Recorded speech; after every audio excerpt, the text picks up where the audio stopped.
अस्सलामुअलैकुम फ्रेंड्स। तो कैसे आप सब लोग, उम्मीद है सब लोग खैरियत से होंगे।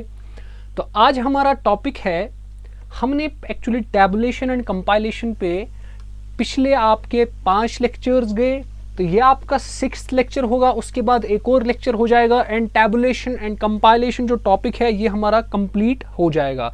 ये कंप्लीटली आपका कह सकते हैं कि ये थ्योरेटिकल टॉपिक है, तो आपको बिल्कुल भी घबराने की ज़रूरत नहीं है। आप बिल्कुल फॉलो कीजिए, जो भी हम पढ़ा रहे हैं आप उसको फॉलो कर दीजिए, कोई इस मसला नहीं है। अब इससे पहले हमने क्या पढ़ा था, पिछले लेक्चर में हमने पढ़ा था डायग्राम्स के बारे में। वहाँ पे हमने पढ़ा था एक डायग्राम होती है सिंपल बार डायग्राम, बोला था मैंने बेटा। तो कौन सी डायग्राम होती है, एक बार होती है सिंपल बार डायग्राम।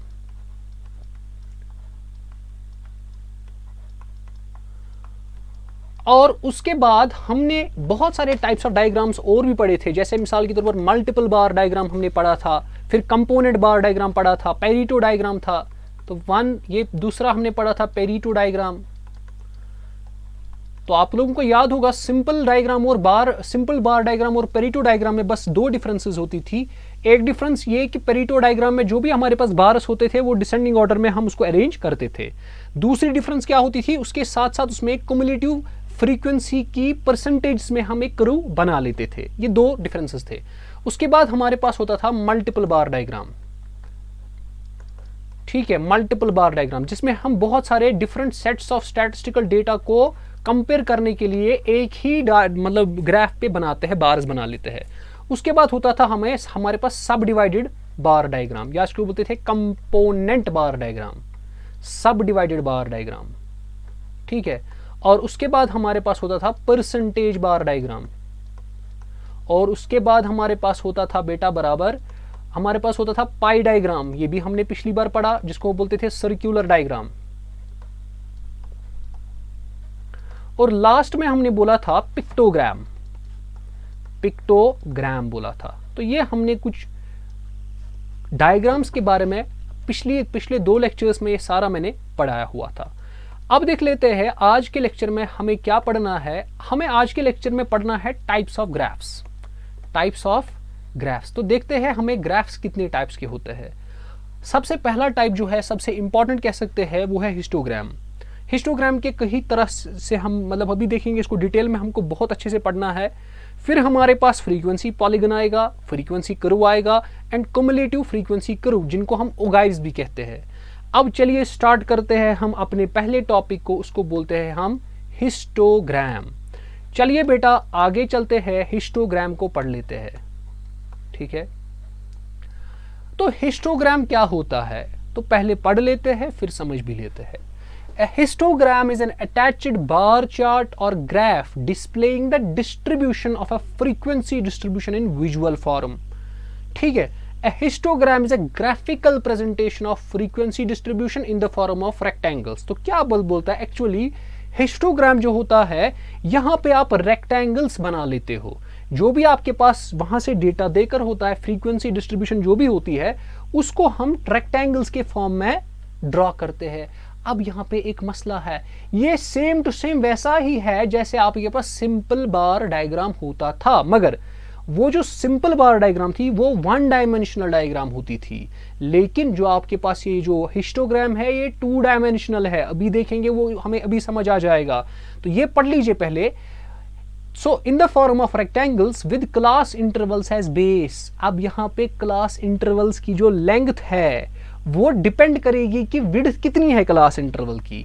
ठीक है, जो पिछला होता था बार डायग्राम जो होता था उसमें क्लास इंटरवल हम हमेशा रखते थे सेम। क्लास इंटरवल की जो विड्थ होती थी वो हमेशा क्या रखा जाता था, सेम रखा जाता था। लेकिन यहाँ पर जो रेक्टेंगल्स की बेसिस है वो भी डिपेंड करेगा क्लास इंटरवल की विड्थ पे।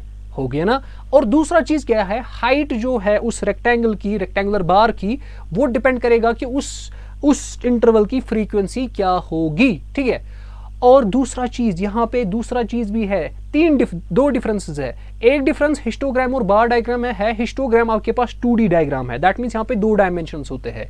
एक तो यहाँ पे आपको रेक्टेंगल की बेस भी होती है और रेक्टेंगल का हाइट भी होता है। दूसरा चीज आपको क्या होता है, यहाँ पे गैप नहीं होती है 2 रेक्टेंगल्स के बीच में। अभी दिखा लेता हूं, जब मैं आपको अभी दिखाऊंगा एक ग्राफ बना के। पहले लिमिटेशंस देखते हैं। बोलता है हम हिस्टोग्राम को नहीं बना सकते हैं, किसके लिए? With opponent classes. अगर आपके पास कोई opponent class, sir opponent class क्या होता है? जैसे मिसाल के तौर पर कोई क्लास होगा, लेट सपोज मिसाल किसी क्लास में हमको क्या देकर है, लेट सपोज लोअर लिमिट देकर है 20, अपर लिमिट कुछ देकर ही नहीं है, इसको बोलेंगे ओपोनेंट क्लासेस। ठीक है, तो ओपोनेंट क्लासेस के लिए हम हिस्टोग्राम नहीं बना सकते हैं। तो ये बहुत ही इंपॉर्टेंट चीज हो गई। अब यहाँ पे हम सबसे पहले देखेंगे और क्या है जो हिस्टोग्राम है। हिस्टोग्राम थोड़ा इसकी लिमिटेशन है, यहाँ पे मिसलीडिंग भी है। क्यों? क्योंकि ये जो डिस्ट्रीब्यूशन होता है इसका मतलब हिस्टोग्राम पर जो हम दिखाते हैं डेटा, यहाँ पे अनइक्वल, मैंने आपको अभी बोला, जो भी आपको बेसिस होती है रेक्टेंगल्स की वो डिपेंड करती है width of the class intervals पे।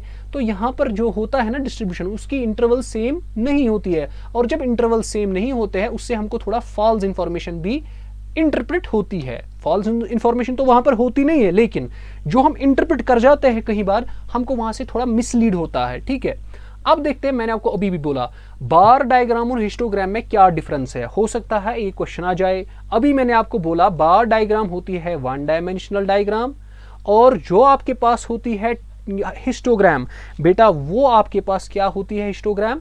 हिस्टोग्राम आपके पास होती है टू डायमेंशनल डायग्राम, जिसमें लेंथ भी ली जाती है और ब्रेड्थ भी ली जाती है रेक्टेंगल का, लेकिन उसमें खाली रेक्टेंगल की लेंथ ली जाती है बार डायग्राम में। आगे चलते हैं, अब हम देखते हैं जो हमारे पास हिस्टोग्राम है, हिस्टोग्राम को हम कितने तरीकों से ड्रॉ कर सकते हैं। बहुत ही इंपॉर्टेंट है, यह आपको किसी बुक से नहीं मिल जाएगा जो आप यूज करते हो। ठीक है, तो सबसे पहले बहुत सारे बच्चों को यह भी कंफ्यूजन है, सर हम किससे पढ़े, मतलब हम कौन सा मटेरियल यूज करें स्टैटिस्टिक्स के लिए। देखिए, जो मैं नोट्स आपको प्रोवाइड कर रहा हूं ये कंपाइल्ड नोट है फ्रॉम डिफरेंट बुक्स। ठीक है, मैंने ओहरी का यूज किया है। ठीक है, तो ऑब्वियसली मैं भी तो मटेरियल का यूज करूंगा। मैंने जो मटेरियल यूज किया है वो मैंने यूज किया है ओहरी। ठीक है, तो ओहरी मैंने बुक की है यूज, स्टैटिस्टिक्स फॉर इकोनॉमिक्स उसका नाम है, वो भी एक अच्छा मटेरियल कह सकते हो। लेकिन सबसे जो ज्यादा मैं आपको बताऊंगा जो आप करेंगे घर में प्रेफर, उसको बोलते हैं स्टैटिस्टिक्स तमिलनाडु की बुक, स्टैटिस्टिक्स तमिलनाडु बोर्ड की। ठीक है, वो बहुत ही अच्छी बुक है, सबसे बेस्ट बुक है। और अगर फिर मैंने और भी कंसल्ट की है, स्टैटिस्टिक्स तमिलनाडु की भी देखी है, उसके बाद बहुत सारे और भी मटेरियल्स मैंने कंसल्ट किए हैं, तब जाके ये सारा कंपाइल्ड में डेटा बनाया हुआ है आपके पास। तो अगर आप नोट्स देखना चाहें तो यहाँ पे आपको बहुत सारी इंफॉर्मेशन मिल जाएगी, आपको फिर जरूरत नहीं पड़ेगी ना ही ओहरी की ना ही आपको तमिलनाडु बोर्ड की जरूरत पड़ेगी। यहाँ पे मैंने मैक्सिमम इंफॉर्मेशन आपको देने की कोशिश करी है। आगे चलते हैं, अब हमारे पास जो हिस्टोग्राम है, सर हमें हिस्टोग्राम समझ आ गया। हिस्टोग्राम में दो चीजें होती है, एक तो हिस्टोग्राम का लेंथ ऑफ द रेक्टेंगल और ब्रेड्थ ऑफ द रेक्टेंगल। जैसे अगर आपको रेक्टेंगल बनाना है आप कुछ इस तरह बनाओगे। अब ये जो बेस होती है इसकी, यानी विड्थ ऑफ द रेक्टेंगल, ये डिपेंड करता है आपका क्लास इंटरवल कितना है। अगर आपका क्लास इंटरवल 10 to 20 है तो उसी हिसाब से आपका बेस बनेगी।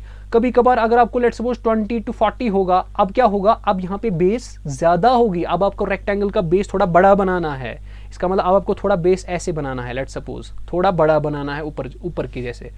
अब ये जो हाइट है, हाइट क्या होती है, हाइट यहाँ पे लेट्स सपोज अगर ये 10 to 40 है, इसकी फ्रीक्वेंसी अगर 4 है तो यहाँ पर इसकी लेंथ होनी चाहिए 4।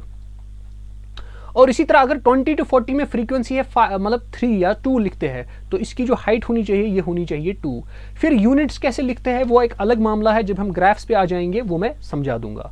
तो अब आते हैं हम हिस्टोग्राम कितने तरह से हम बना सकते हैं, कितने मेथड्स है।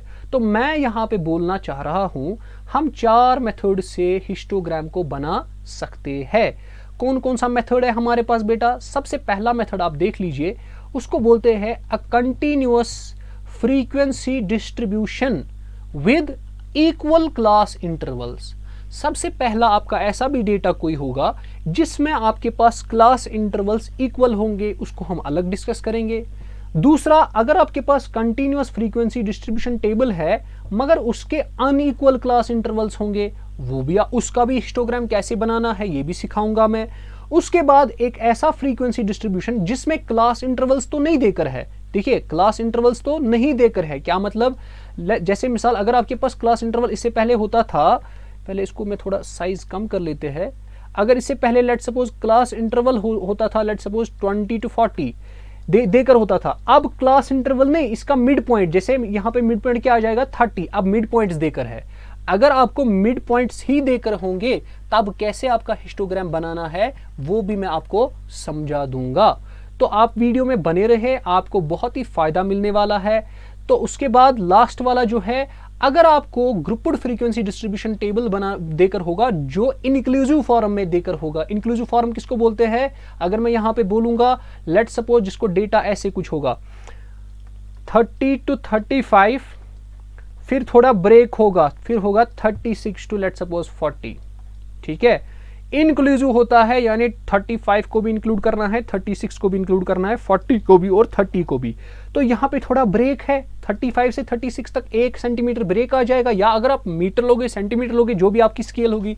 तो मैंने आपको अभी लेकिन बोला हिस्टोग्राम में ब्रेक नहीं होनी चाहिए, हिस्टोग्राम में ब्रेक नहीं होनी चाहिए, यानी आप कंटिन्यूअसली रेक्टेंगल्स बनाते हो एक के बाद देखिए। ऐसा अगर हमारे पास एक रेक्टेंगल ये है, हम कुछ स्पेस नहीं फिर छोड़ते हैं फिर दूसरा बनाते हैं, नहीं, हम उसके साथ ही दूसरा रेक्टेंगल बनाते हैं। लेकिन अगर आपके पास ऐसा कोई होगा, लेट सपोज ये 30 है, ये 35 है, तब तो आपको कुछ ना कुछ स्पेस तो छोड़नी पड़ेगी आपको, तब यहां पे बनाना पड़ेगा, ये 36 बनेगा, तो वो तो आपका हिस्टोग्राम बनेगा ही नहीं। तब आपको क्या करना पड़ता है, तब आपको इंक्लूसिव डेटा को एक्सक्लूसिव डेटा में कन्वर्ट करना पड़ता है। तो ये हम सारे एक एक करके सारे पे एक एक एग्जाम्पल में दिखाऊंगा और आपके सारे जो भी डाउट्स होंगे वो आपको क्लियर हो जाएंगे।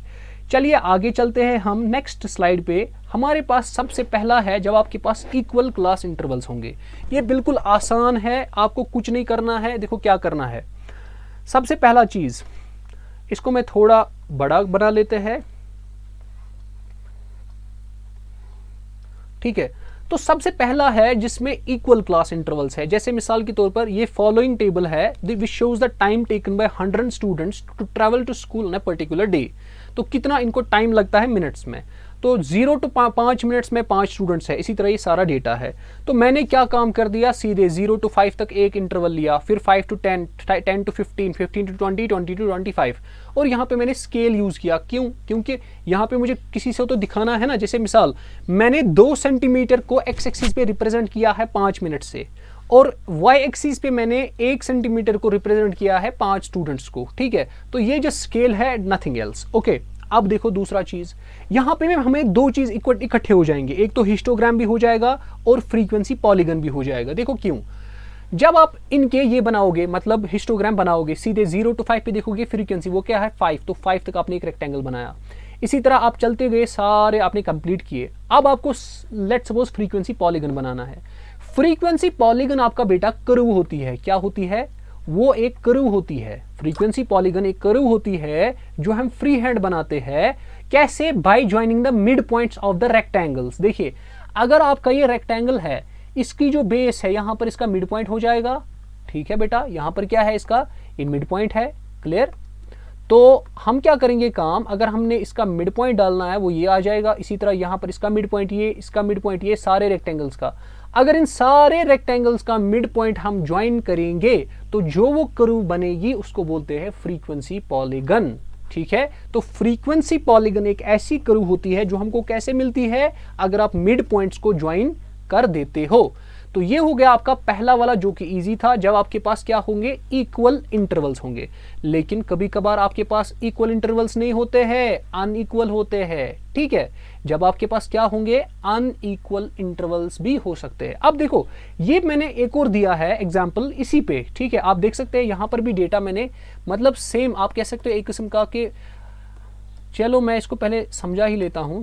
ये देख लीजिए द फॉलोइंग, ये भी एक डिस्ट्रीब्यूशन है। लेकिन अगर आप पिछले वाली स्लाइड देखोगे, वहां पे मैंने 0 to 5 से स्टार्ट किया था, लेकिन अब मैं 0 to 5 से स्टार्ट नहीं कर रहा हूं, अब मैं 50 to 55 से स्टार्ट कर रहा हूं। तो ये बाकी सेम है, इंटरवल्स की लेंथ यहां पर भी सेम है। तो यहां पर क्या करना, आपको पहले किंक डालना है। किंक को बोलते हैं ब्रेक, मैंने ऑलरेडी समझाया हुआ है, इसको बोलते हैं हम ब्रेक। अब चलते हैं टाइप 2 पे। जब हमारे पास क्या होता है काम, जब हमारे पास फ्रीक्वेंसी डिस्ट्रीब्यूशन के जो क्लास इंटरवल्स होंगे वो आपके पास अनइक्वल होंगे। क्या होंगे? अनइक्वल। तो सर उस वक्त कैसे आपको करना है, तो यहां पर आपको सीधे से समझ आ जाएगा कि यहां पर जो आप रेक्टेंगल्स बनाएंगे उनकी जो विड्थ होगी ना वो डिफरेंट होगी, ठीक है।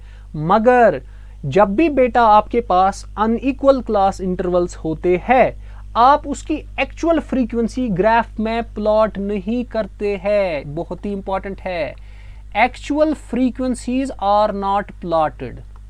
जब भी आपके पास डेटा में अनइक्वल क्लास इंटरवल होते हैं और आपको हिस्टोग्राम बनाना है, जो भी एक्चुअल फ्रीक्वेंसीज होंगी, एक्चुअल फ्रीक्वेंसीज, उनको प्लॉट नहीं किया जाता है। फिर क्या किया जाता है, एक और तरह की फ्रीक्वेंसी निकाली जाती है जिनको बोला जाता है एडजस्टमेंट फ्रीक्वेंसीज, या हम कह सकते हैं कि फ्रीक्वेंसीज को एडजस्ट किया जाता है, फ्रीक्वेंसीज को एडजस्ट किया जाता है। तो आप यहां पे पढ़ सकते हैं, मैंने यहां पे लिखा हुआ है कि before presenting data in the form of graph, frequencies of unequal class intervals are adjusted. Sir कैसे एडजस्ट किया जाता है? देखो, सबसे पहले क्या इसमें स्टेप है, जब आपके पास अनइक्वल क्लास इंटरवल्स होंगे, स्टेप नंबर 1 आपके पास क्या रहेगा, आपको सबसे पहले देखना है कौन सा इंटरवल है जिसकी सबसे कम साइज है।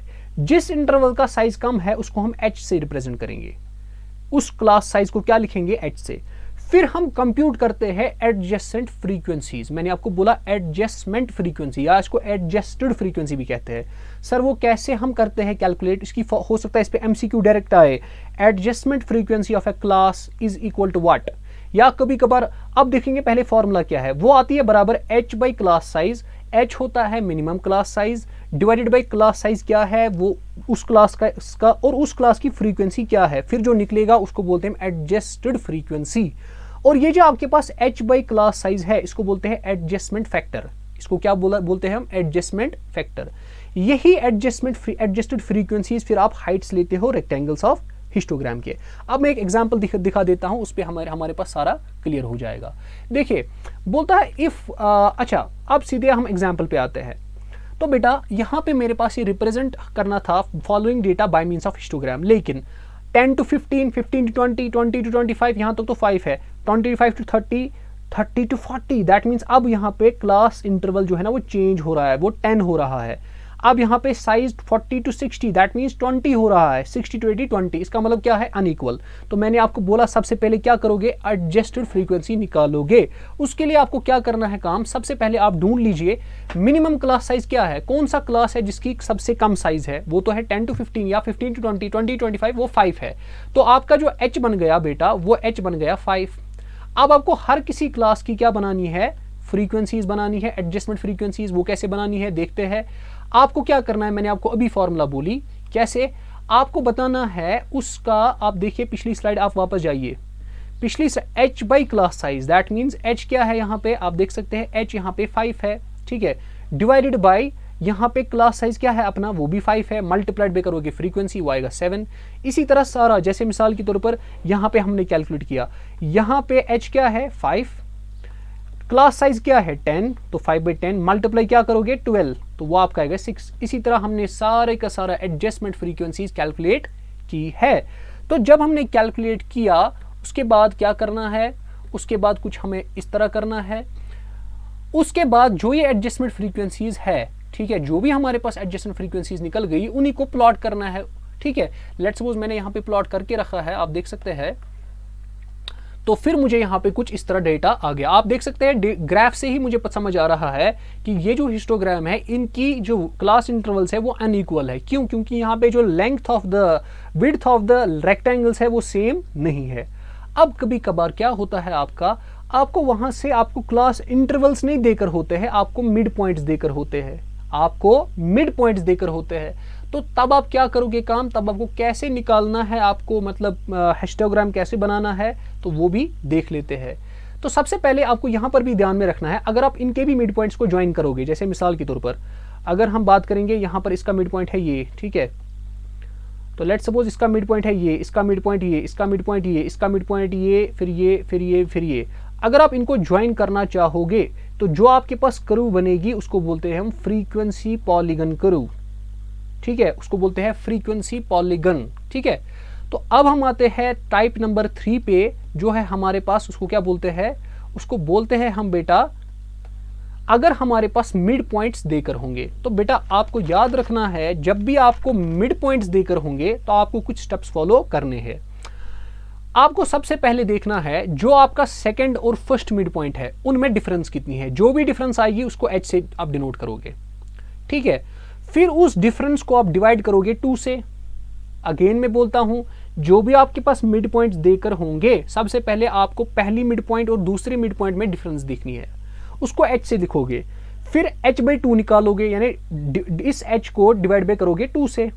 फिर यही सबट्रैक्ट करोगे फर्स्ट मिड पॉइंट से भी, और यही ऐड करोगे उसी मिड पॉइंट से, ठीक है, ताकि आपको क्या मिले, आपको पहला क्लास इंटरवल मिले। मैं आपको सीधे एग्जांपल से समझाऊंगा।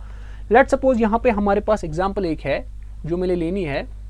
ये हमारे पास बेटा, construct a histogram from following distribution of total marks obtained by 65 students. Total students है 65, लेकिन यहाँ पे क्या देकर है, खाली मिड पॉइंट्स देकर है। देखिए क्या करना है।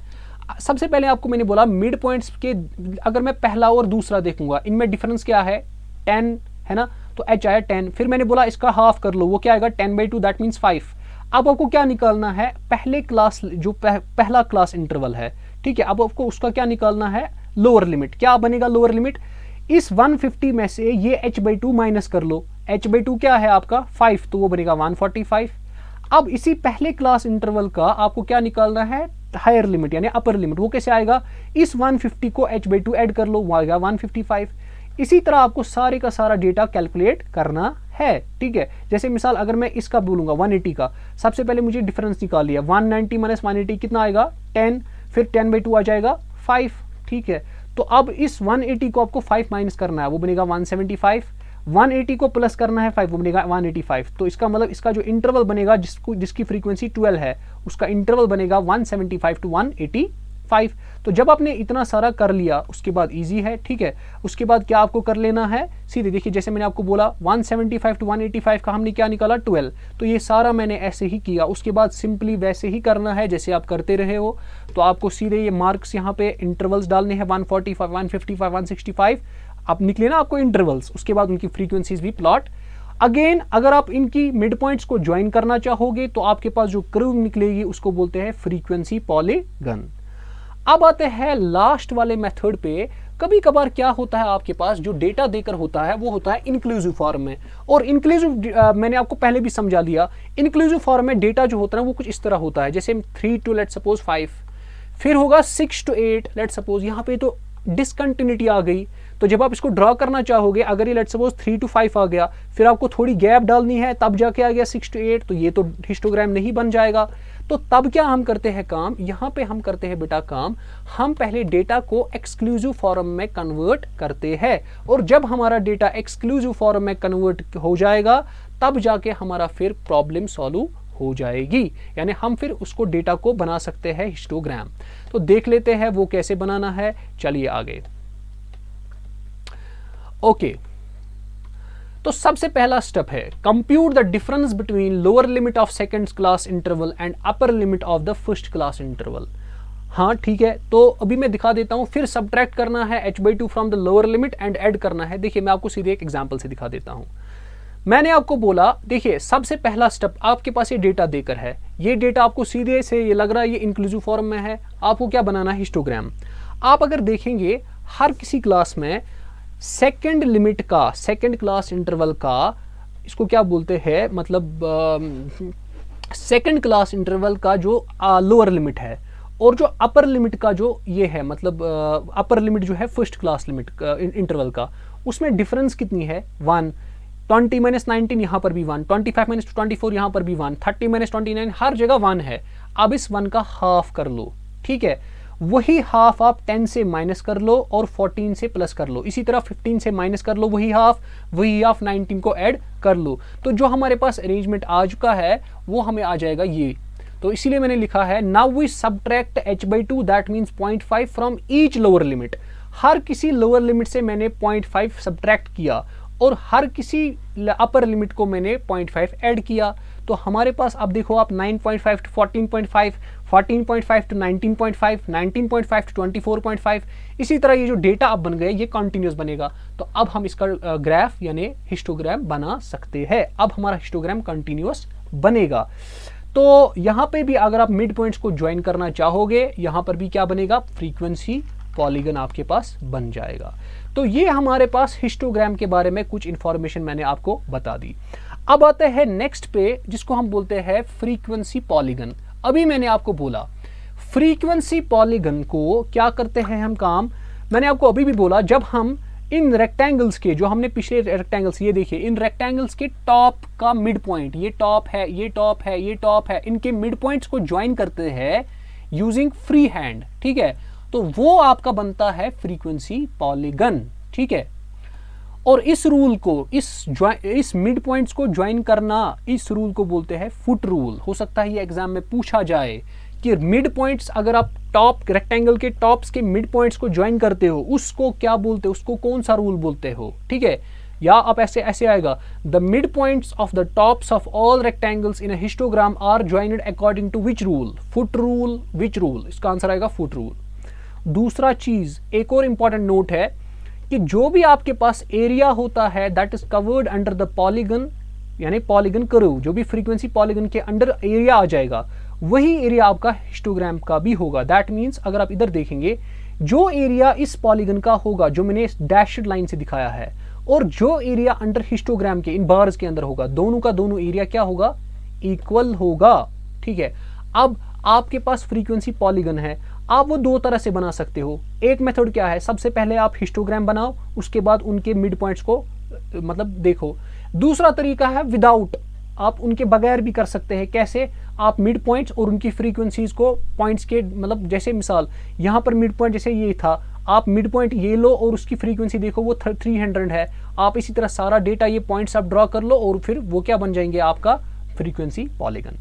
तो ये आपका सेकंड मेथड था फ्रीक्वेंसी पॉलीगन। अब एक और मेथड है जो आपके पास है फ्रीक्वेंसी कर्व। ये कुछ नहीं है, देखिए इससे पहले था हमारे पास फ्रीक्वेंसी पॉलीगन, यहाँ पे थोड़ा गलत हो गया, मैंने इससे पहले बोला फ्रीक्वेंसी पॉलीगन जब हम इन मिड पॉइंट्स को ज्वाइन करते हैं ना, वो हम करते हैं एक स्ट्रेट लाइन से। आप देख सकते हैं मैंने पिछले स्लाइड्स में आपको स्ट्रेट लाइन से ये मिड पॉइंट ज्वाइन करवाइए, लेकिन अगर आप इन्हीं पॉइंट्स को, इन्हीं मिड पॉइंट्स को आप स्ट्रेट लाइन से नहीं, आप करोगे फ्री हैंड से ज्वाइन, तो वो जो आपके पास बनेगा ना उसको बोलते हैं फ्रीक्वेंसी कर्व, फ्रीक्वेंसी कर्व। और याद रखना है एरिया ऑफ फ्रीक्वेंसी कर्व भी होता है बराबर एरिया ऑफ हिस्टोग्राम, और वो होता है बराबर एरिया ऑफ फ्रीक्वेंसी पॉलीगन। अब आते हैं लास्ट वाले टॉपिक पे जो हमारा है कम्युलेटिव फ्रीक्वेंसी कर्व, और ये हमारा कंप्लीट हो जाएगा उसी के साथ। चलिए आ जाते हैं, अब हमारे पास कम्युलेटिव फ्रीक्वेंसी कर्व है। बेटा इस कम्युलेटिव फ्रीक्वेंसी कर्व में, या इसको उगाइव कहा जाता है, इससे पहले जो हमने ग्राफ्स देखे उसमें हम फ्रीक्वेंसीज को ड्रॉ करते थे, लेकिन जो ये मेथड है कम्युलेटिव फ्रीक्वेंसी कर्व, इसमें हम फ्रीक्वेंसीज को नहीं, कम्युलेटिव फ्रीक्वेंसीज को ड्रॉ करते हैं। अब हमारे पास दो मेथड्स है। कम्युलेटिव फ्रीक्वेंसीज कितनी तरह की होती है, दो, या तो लेस देन या तो ग्रेटर देन। अगर आपने लेस देन को कंसिडर किया तो उसको बोलते हैं लेस देन मेथड। अगर आपने और उस जो लेस देन मेथड से आपको कर्व मिलेगी उसको बोलते हैं लेस देन उगाइव। और अगर आपने मोर देन मेथड से किया आपने, उसको बोलते हैं मोर देन उगाइव। देखते हैं क्या है लेस देन मेथड में लिखा, less than cumulative frequency of each class is marked against the corresponding upper limits। याद मैंने आपको बोला है, जब भी आप लेस देन वाला लिखते हो, लेस देन मेथड, वहां पे अपर लिमिट्स को लिया जाता है, कंसिडर किसको किया जाता है, अपर लिमिट्स को, ठीक है। तो उसके बाद मोर देन मेथड है। मोर देन मेथड में क्या किया जाता है काम, लोअर लिमिट्स को मतलब मार्क किया जाता है according to their cumulative frequencies। अब इसकी एप्लीकेशन भी देख लीजिए, इसकी एप्लीकेशन क्या है।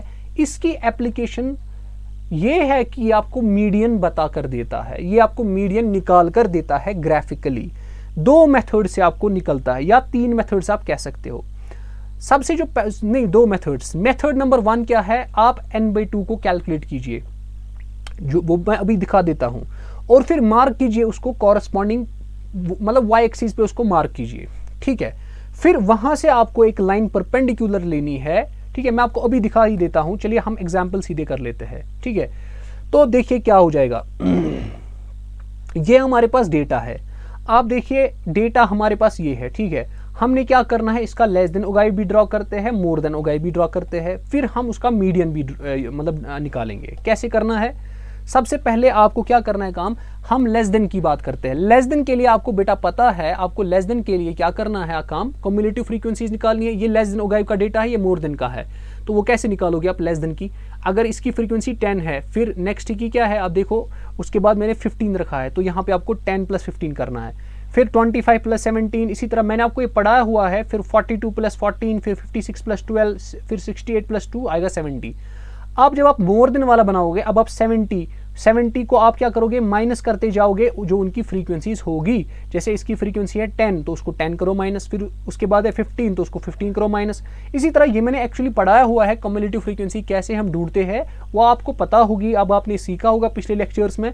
तो हमने कम्युलेटिव फ्रीक्वेंसीज को बना दिया। अब नेक्स्ट स्टेप क्या होगा, आपको ग्राफ बनाना है। तो जब आपने ग्राफ बना दिया, हमने let's suppose less than ogive draw किया, उसमें क्या किया काम, जो भी इंटरवल था, लेट्स सपोज 40 to 50 इंटरवल था, इसमें आपने क्या किया काम, आपने लेकिन कौन सा लिया, अपर लिमिट्स लिए। याद रखना है लेस देन ओगाइव में हम अपर लिमिट्स को लेते हैं। जैसे मिसाल हमारे पास अपर लिमिट क्या था, अपर लिमिट हमारे पास था 50, तो हमें 50 से स्टार्ट करना है, ठीक है। तो 50 से हमें स्टार्ट करना है, तो इसीलिए आप देख सकते हैं मैंने 50 से स्टार्ट किया है बनाना, ठीक है। 50 से स्टार्ट किया है, पॉइंट मुझे लोकेट होगा। तो 50,10, दूसरा अब जो भी यहाँ पर ये पॉइंट्स हैं ना, कौन से वाले पॉइंट्स, ये जैसे 50,10, 60,25, 70,42, 80,56, 90,68, 100,70। अगर आप इन पॉइंट्स को ज्वाइन करोगे, जो भी आपके पास कर्व बनेगी उसको बोलते हैं less than ogive, less than ogive. इसी तरह अगर आप इन पॉइंट्स को 40,70, 50,60, 60,45 इनको ज्वाइन करोगे ना, आपके पास बनेगा मोर देन ओगाइव। तो वो मैंने यहाँ पे बनाया है। अब सर मीडियन कैसे निकलेगा, मीडियन बेटा आपको ऐसे निकलेगा, आप क्या करोगे काम, जहां पर दोनों मोर देन ओगाइव और लेस देन ओगाइव जहां पे इंटरसेक्ट कर रहे हैं, जिस पॉइंट पर, वो ये वाला पॉइंट है, ठीक है। मैं लेट मी शो यू वो कौन सा वाला पॉइंट है, वो आपका ये वाला पॉइंट है। अगर आप उस पॉइंट से परपेंडिकुलर डालोगे एक्स एक्सिस पर, फिर जो एक्स एक्सिस पर उधर वैल्यू होगा वही आपका मीडियन होगा। तो इसका मतलब हमने आज क्या पढ़ा, हमने आज ग्राफ्स के बारे में पढ़ा। मुझे लगा था शायद 2 लेक्चर्स के लग जाएंगे, लेकिन ये एक ही लेक्चर में कंप्लीट हो गया। तो हमने आज पढ़ा बेटा ग्राफ्स के बारे में, ठीक है। तो कितने तरह के ग्राफ्स थे, 4, histogram, frequency polygon, frequency curve और हमारा लास्ट था ओगाइव। अब आप इसमें बोलोगे सबसे ज्यादा इंपॉर्टेंट हिस्टोग्राम है और ओगाइव है, ये दोनों इंपॉर्टेंट ज्यादा है। अब ये हमारा हो गया कंप्लीट टैबुलेशन एंड कंपाइलेशन। अब इंशाल्लाह हम नेक्स्ट टॉपिक पे आ जाएंगे, जो हमारा होगा मेजर्स ऑफ सेंट्रल टेंडेंसी, यानी मीन, मीडियन और मोड के बारे में हमको पढ़ना है। वो कैसे निकाला जाता है, अब उसके बारे में डिटेल से पढ़ने वाले हैं हम अगले क्लासेस में। तो उसके बाद आएगा प्रोबेबिलिटी को हम मैथमेटिक्स के साथ ही इकट्ठे खत्म करने वाले हैं। तो हमारा स्टैटिस्टिक्स जल्दी ही खत्म हो जाएगा, आपको टेंशन। अब ये टैबुलेशन थोड़ा बड़ा था, बाकी सारा थोड़ा कम है। तो मैं उम्मीद करता हूँ आपने लेक्चर को एंजॉय किया होगा, आप सब समझ चुके होंगे। और जो इसकी MCQs है वो भी मेरी चैनल पे आपको प्रोवाइडेड है। आपको पता है मेरी चैनल का नाम है ER मोमिन मजीद, आप सर्च कीजिए यूट्यूब पे ER मोमिन मजीद, वहाँ पे आपको मिल जाएगा, ठीक है। तो आप चैनल को सब्सक्राइब कीजिए, ठीक है। आप ER मोमिन मजीद, आपके पास एक चैनल आ जाएगी, वहाँ पे मैं आपको MCQs प्रोवाइड कर देता हूँ, स्टैटिस्टिक्स का भी, मैथमेटिक्स का भी। और जो मैथमेटिक्स में प्रोबेबिलिटी का पोर्शन है और परम्यूटेशन एंड कॉम्बिनेशंस वाला पोर्शन है और बाइनोमियल वाला पोर्शन है, ये मैं सारा का सारा इसका मटेरियल अपने ही यूट्यूब चैनल पे अपलोड कर दूंगा। तो आपको बिल्कुल भी घबराने की जरूरत नहीं है, ठीक है। तो probability, permutation, combination, binomial theorem, ये सारा का सारा मेरी यूट्यूब चैनल पे। और 1000 MCQ तो हम स्टार्ट। और सबसे बड़ी न्यूज़ है, बहुत ही जल्द मैं कंप्यूटर सेक्शन आपके लिए ला रहा हूं अपनी यूट्यूब चैनल पे, जिसका नाम है ER मोमिन मजीद। वहां पे आपका फिजिक्स भी आपको देखने का मिलेगा और आपको मैं इकोनॉमिक्स भी स्टार्ट करने वाला हूं बहुत ही जल्द। आप बने रहें हमारे साथ, हम सारे सिलेबस को इंशाल्लाह बहुत ही जल्दी हम इसको कंप्लीट करने वाले हैं। और साथ साथ मैं MCQs भी आपको देता रहूँगा। तो चलिए मिलते हैं अगले क्लास में, तब तक के लिए अल्लाह हाफिज़।